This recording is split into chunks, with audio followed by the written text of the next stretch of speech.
So the process is we collect the evidence and then we align it to the components. Now, as I examine the component in the rubric and I look at those levels of performance, if it was a pretty good lesson, I might start with the proficient level of performance. And I will look at the specific row of critical attributes.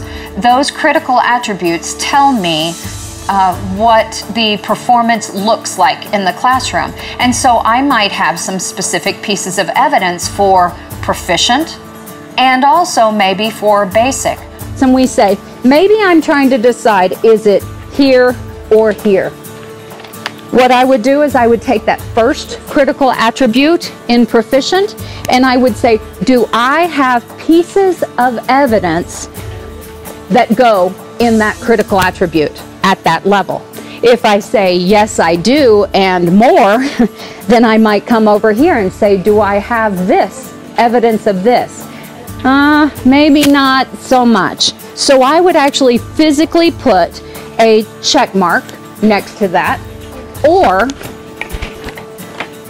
what I used to do, and I know you're going to be mad at me because I killed trees, I would highlight that critical attribute, and to be able to say, for that teacher, I have evidence for that. Then I'd go to the next one. Do I have evidence of that one? No, I don't.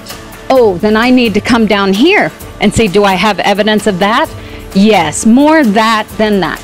And so what we do is we go through and it might look like, well, what do I do if I have the same number of critical attributes for proficient and for basic? What we say is that it's nice to then say the level of performance matters more to the teacher than it does to me as the observer. So I would probably err on the side of give the next level of performance, but what doesn't change is the conversation that I will have with the teacher. I still want to have a conversation about those critical attributes for which I had pieces of evidence in the basic level as well as in the proficient level.